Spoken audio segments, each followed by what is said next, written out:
अस्सलामुअलैकुम viewers, welcome back to my channel Roshni creations. आज की इस वीडियो में मैं आपसे पेंट ट्राउज़र की कटिंग और स्टिचिंग करने का आसान तरीका शेयर करूंगी। उसके लिए ज़रूरी है कि आप वीडियो को पूरा देखें, क्योंकि अगर एक भी स्टेप मिस हो गया तो आपके ट्राउज़र की कटिंग ख़राब हो जाएगी। सबसे पहले मैंने कपड़े को डबल किया है, उसके बाद मैंने इसकी लेंथ उतारी है। लेंथ मैंने तैयार 35 इंच रखनी है। टोटल कपड़ा मैंने 40 इंच रखा है, 5 इंच फालतू। आपने जितना भी टोटल लेंथ बनानी है आप उससे 5 इंच फालतू लें, क्योंकि 2 इंच ऊपर से फ़ोल्ड होगा नेफ़े के लिए और 2 इंच पांचे के लिए फ़ोल्ड होगा और 1 इंच हम पिंटक्स बनाएंगे, नीचे इसकी डिज़ाइनिंग करेंगे। तो टोटल 5 इंच मैंने फालतू रखा है। आप भी अपनी टोटल लेंथ आपने जितनी भी रखनी है आप उससे 5 इंच कपड़ा फालतू रखें।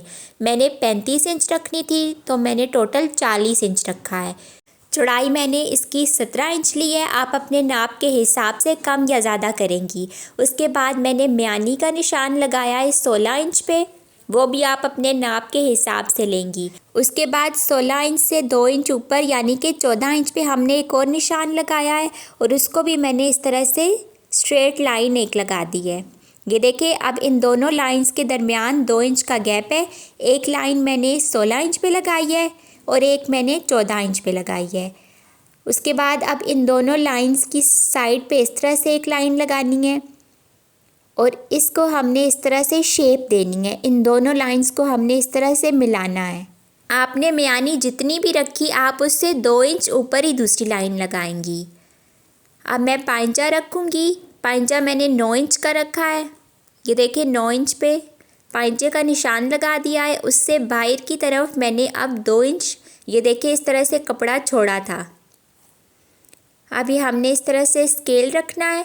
ऊपर मैंने म्यानी के निशान पे रखा है और नीचे मैंने पांचे के निशान पे रखा है। नीचे से इस साइड से ये 2 इंच का आ रहा है और ऊपर से ये 1 इंच का आ रहा है। ये देखिए, ऊपर से ये बिल्कुल म्यानी की लाइन से है और नीचे से ये पांचे के साथ है। इस तरह से अब इनको मिला देना है। ऊपर से भी हमने स्केल को इस तरह से रखना है, एक साइड म्यानी पे आएगी और दूसरी साइड ऊपर।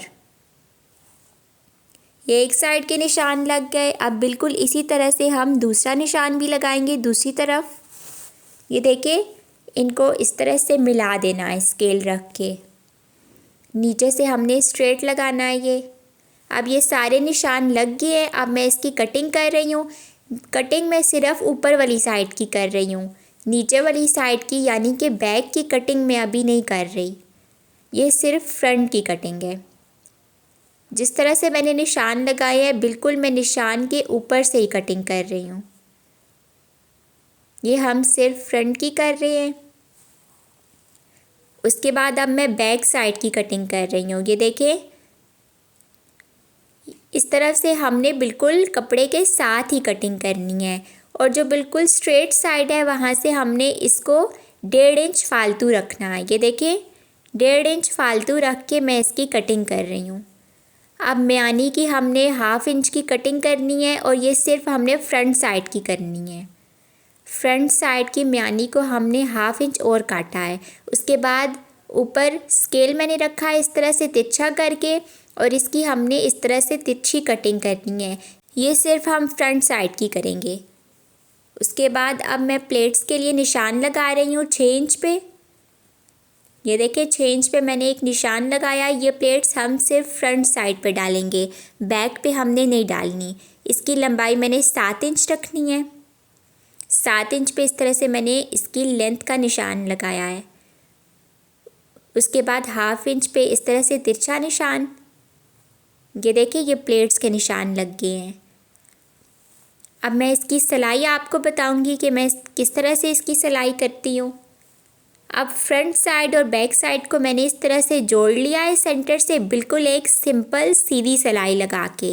ये देखिए, सिंगल सिलाई से इनको मैंने जोड़ा है। 1/2 इंच गैप दिया है साइड से। ये देखिए, फ्रंट साइड और बैक साइड दोनों को मैंने जोड़ लिया है। ये देखिए, साइड से ये इस तरह से जो हमने फालतू कपड़ा रखा था वो ऐसे आ रहा है। इसके साथ लगाने के लिए ये मैंने जॉइंट लेस ली है। अब मैं पांचे पे एक डिज़ाइनिंग किस तरह से करूँगी वो देखिए आप। मैंने 2 इंच पे एक निशान लगाया है। इस निशान को इस तरह से मैं मिला लूँगी। इस निशान के ऊपर मैं एक और निशान लगाऊंगी 4 इंच पे। उसके बाद दूसरी तरफ भी 4 इंच पे निशान, सेंटर पे भी, और इनको आपस में मिला लेना है।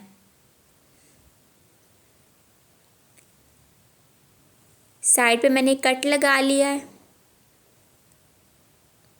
अब मैं इसको अलहदा कर लूँगी, इसकी कटिंग कर लूँगी। सेंटर के कट्स लगा लिए हैं ताकि जब मैं इसको जोड़ूँ तो आसानी हो। अब मैंने 1, 2 और 3 इंच पे यानी कि 1-1 इंच का गैप दे के इस तरह से 3 निशान लगाए हैं। अब मैं इन 3 निशानों पे पिंटक्स बनाऊंगी। ये देखिए, पहले 1 इंच पे बनाऊंगी, फिर 2 पे और फिर 3 पे, यानी कि मैंने टोटल 3 पिंटक्स बनाने हैं। बिल्कुल 1 पाव का गैप दे के मैं ये सिलाई लगा रही हूँ। ये देखिए, इस तरह से ये पिंटक्स डल गया। अब दूसरा पिंटक्स डाल रही हूँ। इसका गैप आपने बिल्कुल बराबर रखना है। अगर आप चौड़े डाल रही हैं तो चौड़े डालें, बिल्कुल बराबर डालें, और अगर आप पतले डाल रही हैं तो सभी एक जैसे डालें। पिंटक्स बनाने के बाद अब मैं लेस लगाऊंगी। ये देखिए, पिंटक्स डल गई हैं। लेस की मैंने सीधी साइड अंदर की है। जब वो फोल्ड होगी तो वो ऊपर आ जाएगी।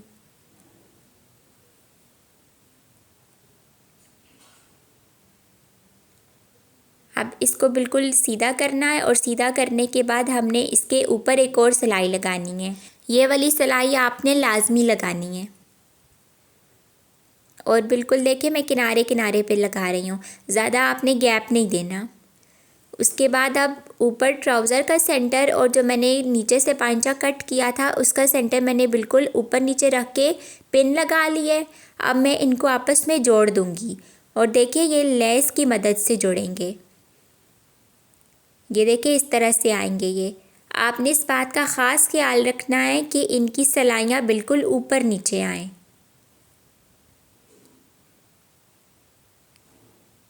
उसके बाद अब मैं दूसरी सिलाई लगा रही हूँ लेस के ऊपर।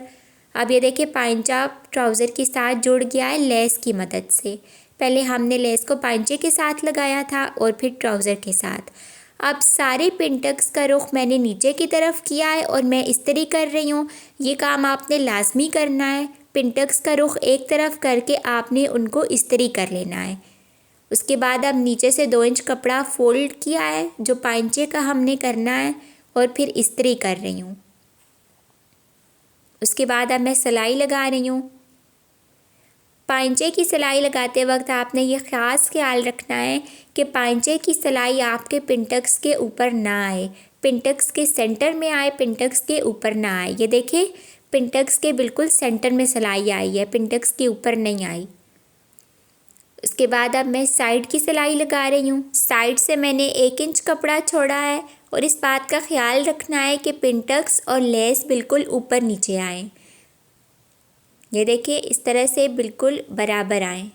अब ये सिलाई ऊपर तक जाएगी।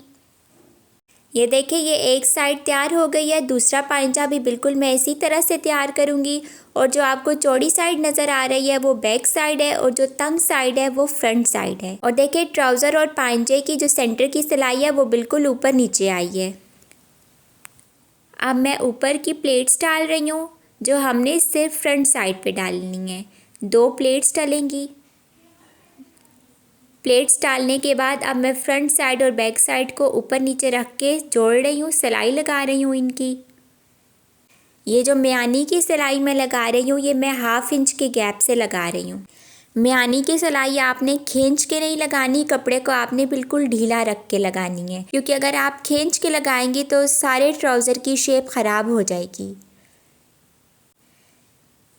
ये देखिए, प्लेट्स जो है दोनों फ्रंट साइड पे आएंगी। इन दोनों का सेंटर का गैप जो है वो 7 इंच का है। अब इनके साइड्स पे मैंने 2-2 इंच पे इस तरह से निशान लगा लिए हैं। यहाँ पे हम लास्टिक डालेंगे। ये देखिए, इसको मैंने फ़ोल्ड किया है इस तरह से। अब जो मैंने निशान लगाए हैं वहाँ से मैंने सिलाई लगानी शुरू की है। 2 इंच एक तरफ से लगाइए और 2 इंच दूसरी तरफ से। अब इसके बाद यहाँ तक हमने 2 इंच पे जहाँ तक निशान लगाया था वहाँ पे हमने इलास्टिक डालनी है। इलास्टिक की लंबाई 17 इंच है। आप अपने नाप के हिसाब से लेंगी। यहाँ पे मैंने इलास्टिक को कपड़े के अंदर रखा है। ये देखिए यहाँ पे हमने इसको सिलाई में लेना है। ये सिलाई ऊपर लगानी है ताकि ये इलास्टिक पक्की हो जाए यहाँ पे। अब इसी सिलाई को हम आगे लेके जाएंगे। इलास्टिक को अंदर रख के कपड़े को फोल्ड करना है और इस बात का ख्याल रखना है कि हमारी जो सिलाई है वो इलास्टिक के ऊपर ना जाए, सिर्फ कपड़े पे लगे। अब इलास्टिक को साथ साथ मैं खींच रही हूँ और देखिए पीछे चुन्नट डलती जा रही है। इलास्टिक यहाँ पे आप चौड़ी वाली इस्तेमाल करें, पतली इलास्टिक आप ना डालें। देखिए इलास्टिक को इस तरह से खींचना है, कपड़े को फोल्ड करना है और सिलाई लगानी है। आपने कपड़े को नहीं खींचना, इलास्टिक को खींचना है। इस तरह से ये ट्राउज़र बनाने का बहुत ही आसान तरीका है। ये देखें, अब ये हम यहाँ तक लेके आएंगे जहाँ तक हमने सिलाई को शुरू किया था और इलास्टिक को हमने अंदर रखना है। जहाँ से हमने सिलाई शुरू की थी वहाँ पे ही हमने इलास्टिक को लेके आना है। अब इस कपड़े को फोल्ड करना है और ये सिलाई एंड तक जाएगी। ये देखिए यहाँ पे मैंने पिन लगा ली थी ताकि इलास्टिक हिले ना, तो पिन आप लगा लें। इस सिलाई को अब ऊपर लेके आना है और यहाँ पे हमने सिलाई को डबल लगाना है। आपने सिलाई को सिंगल नहीं छोड़ना, उस तरह से आपकी इलास्टिक खुल जाएगी और निकल जाएगी। तो आपके इसके एंड्स पे इलास्टिक की सिलाई को पक्का करें। अब सेंटर की सिलाई लगा रही हूँ। सेंटर की सिलाई देखिए किस तरीके से मैं लगा रही हूँ। कपड़े को आपने इस तरह से खींचना है। ये देखिए इस तरह से मैं चुन्नट को थोड़ा ख़त्म करती हूँ, थोड़ा थोड़ा सा कपड़े को खींच के और सीधी सिलाई लगा रही हूँ। ये सेंटर की सिलाई आपने ज़रूर लगानी है और ये हम सिर्फ बैक साइड पे लगाएंगे, फ्रंट साइड पे हमने ये सिलाई नहीं लगानी।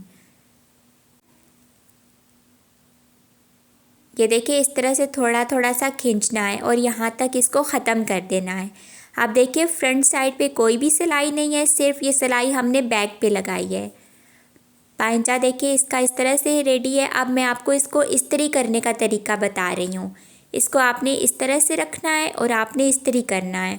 इसकी जो सेंटर की सिलाइयाँ हैं वो बिल्कुल ऊपर नीचे आएँ। ये देखें सेंटर को हमने इस तरह से रखना है। इस तरह के पैंट ट्राउज़र को आप इसी तरह से इस्त्री कर सकती हैं। अगर दूसरी तरह से करेंगी तो इसकी शेप ख़राब हो जाएगी। तो उम्मीद करती हूँ कि आपको ये वीडियो पसंद आई होगी। अगर अच्छी लगी है तो प्लीज़ इसे लाइक करें, मेरे चैनल को सब्सक्राइब करें और साथ ही बेल आइकन को प्रेस करें ताकि मेरे आने वाली हर न्यू वीडियो का नोटिफिकेशन सबसे पहले आपको मिले। अल्लाह हाफिज़।